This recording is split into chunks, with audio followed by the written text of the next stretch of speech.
Hello friends. अपने channel के इस 50वें वीडियो में आप सभी का स्वागत करते हुए मुझे हार्दिक प्रसन्नता हो रही है।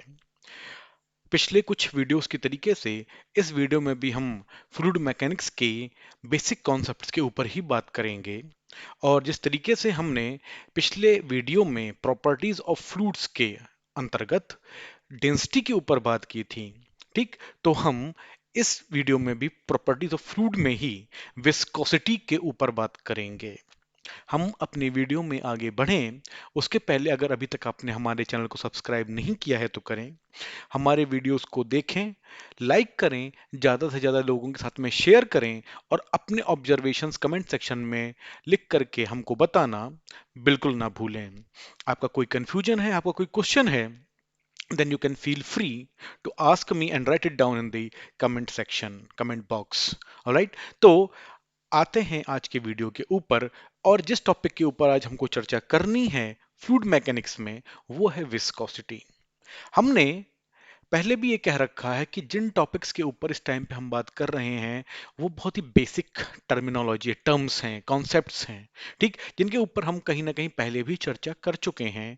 और अब जो उद्देश्य है वो उन टॉपिक्स से रिलेटेड बेसिक चीजें, मेन चीजें कवर करने का है, जिससे कि कोई कंफ्यूजन वहां पर ना बचने पाए। तो हमने बात की थी विस्कोसिटी को समझाने के लिए दो सॉलिड बॉडीज के रिलेटिव मोशन के ऊपर, मतलब कि एक के रिस्पेक्ट में दूसरे में कोई मोशन हो रहा है, उस कंडीशन के बारे में। और ये कहा था, ये देखा था कि वहां पर एक फ्रिक्शन फोर्स जनरेट होता है जो एक के मोशन को दूसरे के ऊपर रोकने की कोशिश करता है। The condition in case of fluid is no different. Alright, तो जब फ्लूइड के केस में बात करेंगे तो वहां पर भी कंडीशन कोई बहुत डिफरेंट नहीं है। यहां पर भी अलग अलग लेयर्स बनी हुई हैं। अलग बात है, सॉलिड सॉलिड में लेयर्स नहीं होती, यहां पर लेयर्स बनी हुई हैं, ठीक। और one layer is resting over the other layer, ठीक। तो जब वहां पर मोशन होगा तो फोर्स पहले किसी एक लेयर के थ्रू ट्रांसफर होगा और ऊपर से नीचे तक ट्रांसफर होता चला जाएगा, और जितनी लेयर्स के वो टच में आता चला जाएगा उनको कहीं कहीं ना कहीं मूवमेंट एक देता हुआ चला जाएगा। तो वहां पर एक layer is trying to move over the other layer, और या एडजेसेंट लेयर जिस तरीके से यहां पर लिखा हुआ है, ठीक है। तो जब इस तरीके का कोई मोशन हो रहा है, ठीक है ना, तो एक डिस्टेंस उन दोनों के बीच की लेट्स से डिस्टेंस है dy, जैसा यहां पर हमने लिखा हुआ है। ऑलराइट, सो dy, ऑलराइट। और एक लेयर दो अलग अलग लेयर्स हैं, तो उनमें से एक जो है वो मूव कर रही है विद वेलोसिटी u और दूसरी मूव कर रही है u प्लस du, ठीक है। अब यहां पर अगर एक रिलेटिव विस्कोसिटी की वजह से वहां पर एक shear stress that will start acting between these two layers, ठीक है। जैसा हमने कहा, एक certain distance apart and with a difference of a certain velocity which is very very small but there is a difference, ठीक है। तो वहां पर क्या होगा, एक मोशन में एक रेजिस्टेंस फील होगा, और ये जो रेजिस्टेंस है वही यहां पर विस्कोसिटी कहा जा रहा है, ठीक है। तो it depends upon fluids state कि वो किस स्टेट में है, सॉलिड, लिक्विड, गैसियस, व्हाटएवर, ठीक है। क्योंकि जैसे सॉलिड को तो हटा दो, खैर चलो, हम क्योंकि फ्लूइड के बारे में बात कर रहे हैं, तो लिक्विड और गैसियस स्टेट में से किस स्टेट में है, ठीक है। उसके अलावा उसका टेम्परेचर बढ़ रहा है, घट रहा है, या ये कह लो कि जो रिलेटिव मोशन हो रहा है उससे क्या टेम्परेचर पे कोई असर पड़ रहा है, या टेम्परेचर की वजह से वो रिलेटिव मोशन हो रहा है, ठीक। प्रेशर का चेंज वहां पर किस तरीके से होने वाला है ये भी हमको देखना होगा। और साथ में रेट ऑफ डिफॉर्मेशन, जिसको हमने पहले भी लिखा हुआ है, यू से D theta over D T, जिस तरीके से हमने लिखा था, ठीक है ना। तो रेट ऑफ डिफॉर्मेशन, क्या इसका कहीं पर कोई रोल है, ठीक है। तो जैसे यहां पर फॉर एग्जाम्पल लिखा, the viscosity of a Newtonian fluid does not very significantly with the rate of deformation and zero viscosity, no resistance to shear stress is observed only at a very low temperature in superfluids, ठीक है। मतलब सुपरफ्लूइड हम कह भी उन्हीं को रहे हैं जहां पर जो हमारी विस्कोसिटी है वो ऑलमोस्ट जीरो है, ठीक। Otherwise the second law of thermodynamics requires all the fluid to have positive viscosity, ठीक है, कहीं ना कहीं विस्कोसिटी वहां पर होगी, अदरवाइज जो हमारा सेकंड लॉ है वो वहां पर अप्लाई नहीं होता। और अगर हम किसी कोई ऐसा फ्लूइड हमारे पास आता है, ठीक, जहां पर विस्कोसिटी बिल्कुल भी नहीं है, मतलब फोर्स लगाया और फ्लो हो रहा है, मतलब कोई क्या कहते हैं स्ट्रेन वगैरह जैसी सिचुएशन नहीं आ रही, ठीक है, और मतलब with minimum amount of fluid वहां पर, ठीक है, मतलब with minimum amount of, you can say stress of force, let's say कि क्या कहते हैं किसी किस्म का जैसे मोशन को रोकने वाला कोई हिसाब वहां पर नहीं बन रहा है, तो हम उसको वहां पर बोलेंगे आइडियल फ्लूइड और इनविसिड फ्लूइड, जो मिलना इम्पॉसिबल है, ऑलमोस्ट इम्पॉसिबल है। ठीक है, सो अब इसी चीज को यहां पर एक डायग्राम से की मदद से समझने की कोशिश करते हैं। लेट्स से यहां पर हमारे पास, यहाँ पर हमने जैसे वाई एक डिस्टेंस शो करने की कोशिश की, ठीक है, और यहाँ पर जो मूवमेंट हो रहा है वो किस तरीके से हो रहा है उसके लिए एक प्रोफाइल ड्रॉ किया हुआ है, ये हमारे पास एक सॉलिड सरफेस है, ठीक। यहाँ पर हमने दो अलग अलग लेयर्स ली फ्लूइड की, ठीक है, जिनके बीच की distance as shown, that is d y, और एक अपर लेयर जो थी उसकी velocity, let's say right hand direction में, और राइट डायरेक्शन में, ठीक है, u प्लस डी यू निकल करके आती है या है, मिलती है, ऑब्जर्व होती है, और dy डिस्टेंस पर ही जो हमारी दूसरी लेयर है उसकी जो वेलोसिटी है वो हमारी यहां पर u है।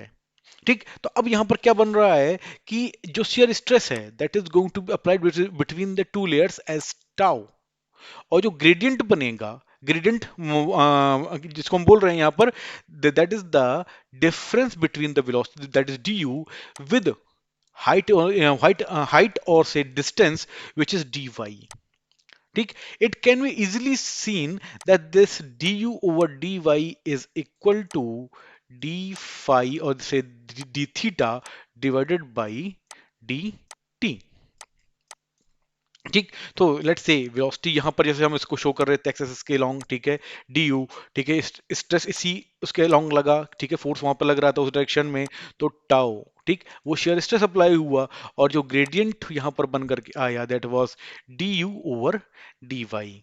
और अगर हम यहां पर गौर करें तो almost same things have been written here, ठीक है ना, कि क्या कहते हैं डी वाई अपार्ट है, उन दोनों की velocity you plus D you है, ठीक, और उस वजह से वहां पर मूवमेंट हो रहा है, और जो रेजिस्टेंस ऑफर हो रहा है एक लेयर का दूसरे लेयर के रिस्पेक्ट में, ठीक, हम उसको वहां पर विस्कोसिटी कह रहे हैं। ठीक है, सो these two diagrams are self-explanatory in describing what exactly viscosity is. Now, as I said, जब हम न्यूटोनियन फ्लूइड के बारे में बात करते हैं तो यही वो न्यूटन्स लॉ है जो यहां पर अप्लाई हो रहा है, which says shear stress between two layers, okay, that is going to be proportional to the gradient. All right, मतलब change in velocity divided by the difference और से the distance between the two layers, ठीक है। यहां पर अगर हम इसको प्रोपोर्शनलिटी से हटा करके इक्वलिटी के ऊपर लेकर के जाते हैं तो tau is equal to mu d u over d y यहां पर निकल करके आता है, और यहां पर जो हमारा म्यू है दैट इज विस्कोसिटी, ठीक है। Tau is the shear stress that can be written as F by A, and d u over d y is the rate of shear deformation, ठीक, जो इस टाउ की वजह से लग रहा है या निकल करके आ रहा है। अब जैसे हमने यहां पर टाउ को एफ बाई ए लिखा, ठीक, we can write it the same thing here also, और ए को हम यहां पर दूसरी तरफ भेज देते हैं तो क्या आ जाता है F is equal to mu viscosity A area u upon y, मतलब कि वेलोसिटी कितनी है और दोनों लेयर्स के बीच की डिस्टेंस कितनी है। जब हम यहां पर डी लिखने की कोशिश कर रहे हैं तो मतलब कि the difference between the velocities of those two layers is very small, and the distance between those two layers is also very small, ठीक है। तो we are writing it in very simple terms as f is equal to mu a u upon y। यहाँ पर f हो गया हमारा force, mu की हो गई viscosity of the fluid, a area of each plate, यहाँ पर u upon y है rate of shear deformation। अब आ जाते हैं यूनिट्स के ऊपर बात करते हैं। तो जब हम बात करें एम के एस यूनिट्स मतलब कि मीटर किलोग्राम सेकेंड यूनिट, ठीक है। तो विस्कोसिटी के बारे में तो kilogram force second per metre square, ये हमारी यूनिट निकल करके आती है, ठीक। अगर हम किलोग्राम फोर्स ना लिखना चाहे तो हम यहाँ पर न्यूटन सेकेंड भी लिख सकते हैं, पर मीटर स्क्वायर करके भी लिख सकते हैं। और जब हम सीजीएस यूनिट्स ऑफ विस्कोसिटी में बात करें तो ये निकल करके आती है डाइन सेकेंड पर सेंटीमीटर स्क्वायर, ठीक है।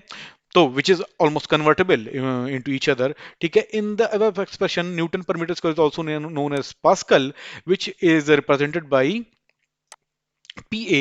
तो यहाँ पर न्यूटन पर मिलीमीटर स्क्वायर को पर मीटर स्क्वायर को हम पास्कल करके लिख सकते हैं। तो उस केस में जो हमारी यूनिट निकल करके यहाँ पर कितनी आ जाएगी, newton second per metre square और पास्कल सेकेंड। जब हम इसी को unit of viscosity CG is also called as poise, which is equal to dyne second per centimeter square, which has been written here also. So we can write it as poise only. Now moving on to viscosity types. तो हमने कहा viscosity is the fluid friction to its flow, that is a kind of a resistance, ठीक है। तो जब हम इसको major करने की कोशिश कर रहे हैं तो there are two ways, one is dynamic viscosity और absolute viscosity, and the second one is the kinematic viscosity, ठीक। तो the one way is to measure fluid resistance to flow when an external force is applied, ठीक है। तो जब क्या कहते हैं एक्सटर्नल फोर्स लग रहा है और हम वहां पर फ्लूइड रेजिस्टेंस के बारे में बात कर रहे हैं तो हम उसको क्या बोल रहे हैं, डायनामिक विस्कोसिटी।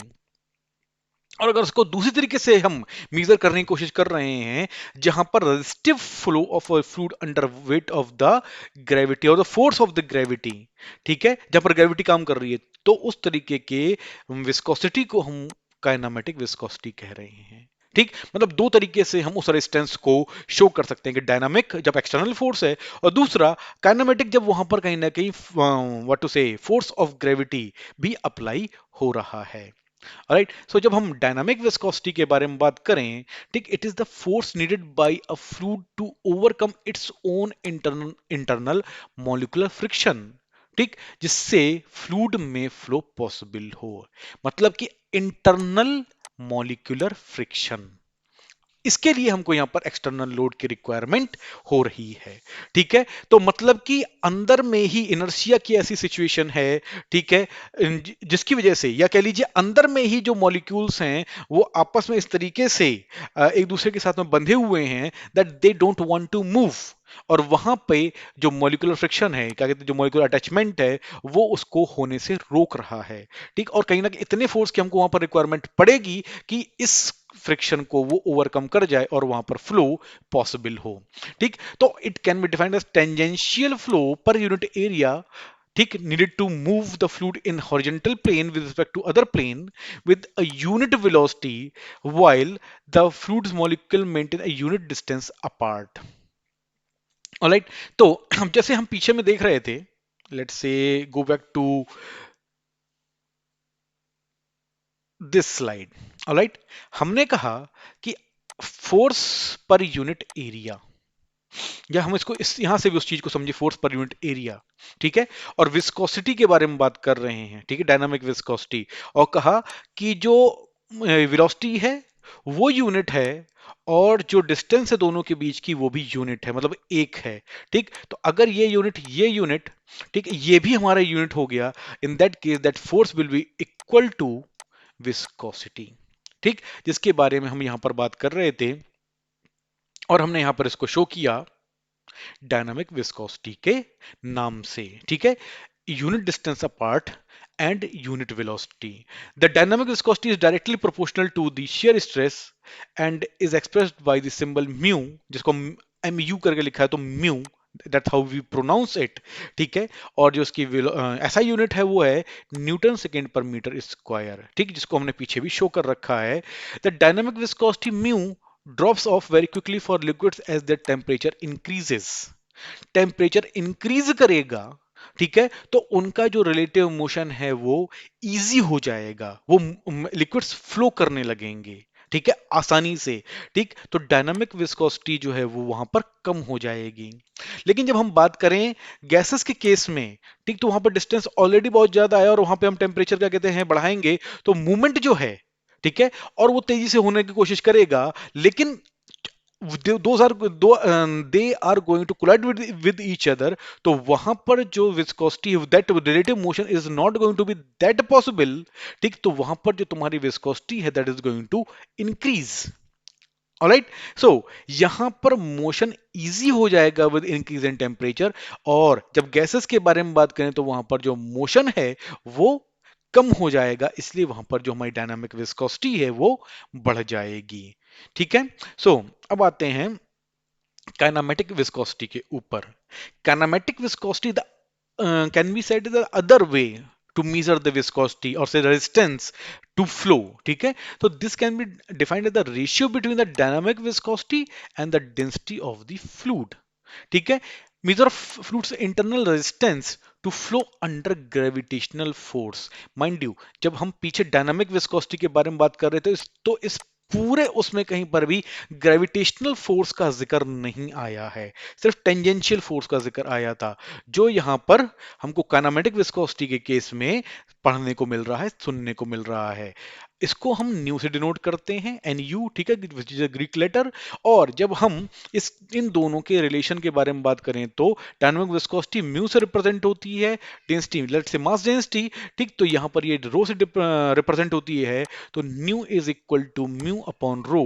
ठीक, विस्कोसिटी डेंसिटी। ठीक, तो जब अब हम बात करते हैं यूनिट्स के केस में, तो हमने जैसे यहां पर देखा इसका फॉर्मूला यहां पर। ठीक, तो म्यू के बारे में हम पहले बात कर चुके थे, और इसके लिए हमने जो यूनिट कैलकुलेट की हुई थी, डायमेंशंस कैलकुलेट की हुई थी, उसमें हमको क्या करना है, डेंसिटी से डिवाइड करना है। ठीक है, और उसके बाद हमको जो यूनिट्स हैं वो लेंथ स्क्वायर पर टाइम में, ठीक, जिसको हम अगर ऐसा यूनिट्स में लिखना चाहें तो क्या लिखेंगे, मीटर स्क्वायर पर सेकेंड, और सीजीएस में लिखना चाहें तो हम क्या लिखेंगे, सेंटीमीटर स्क्वायर पर सेकेंड।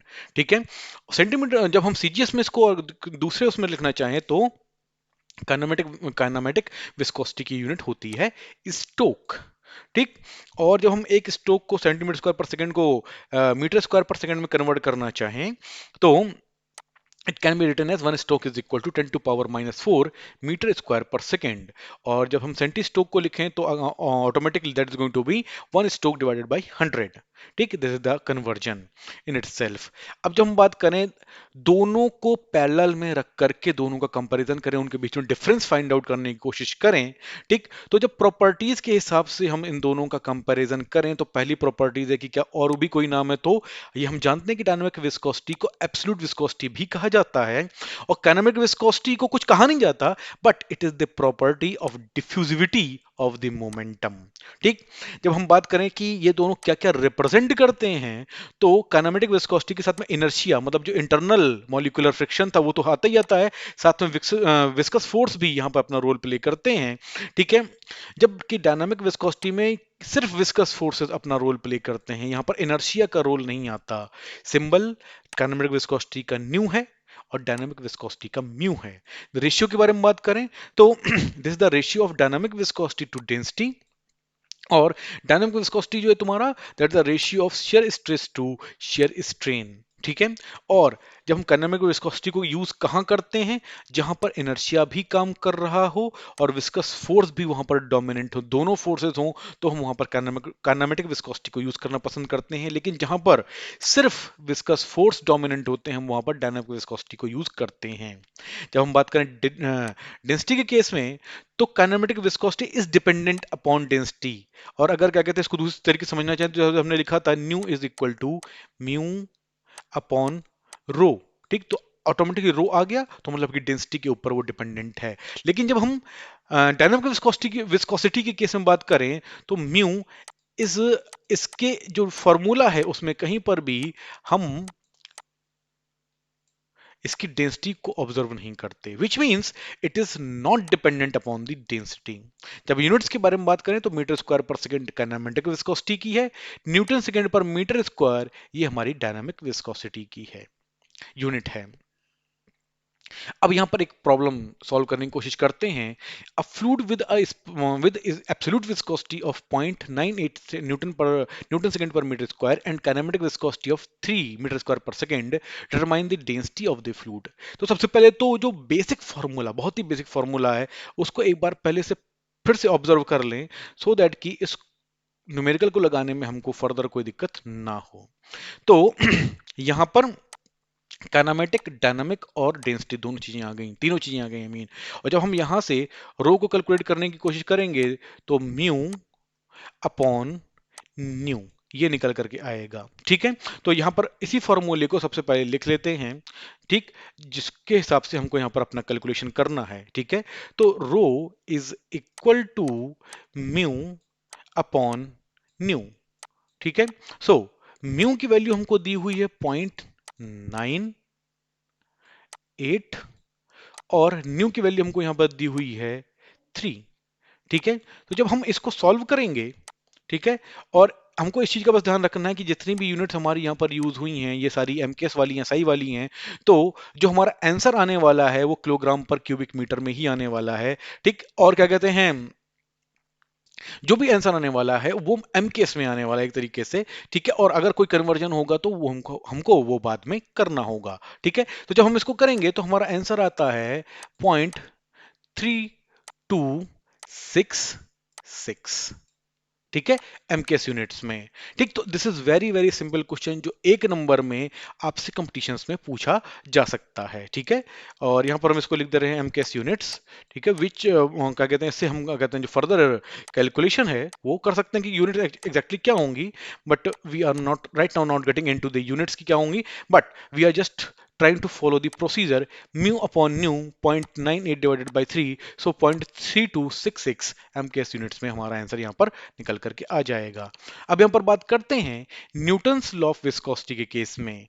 तो न्यूटन्स लॉ ऑफ विस्कोसिटी क्या बोलता है, the shear stress tau on a fluid element layer is directly proportional to the rate of shear strain, जो हमने अभी पिछली एक स्लाइड में बात की थी। The constant proportionality is called the coefficient of viscosity, as I said कि tau that is the shear stress that is proportional to d u over d y. ठीक, और यहां पर जो प्रोपोर्शनलिटी का कांस्टेंट निकल करके आ रहा है दैट इज म्यू।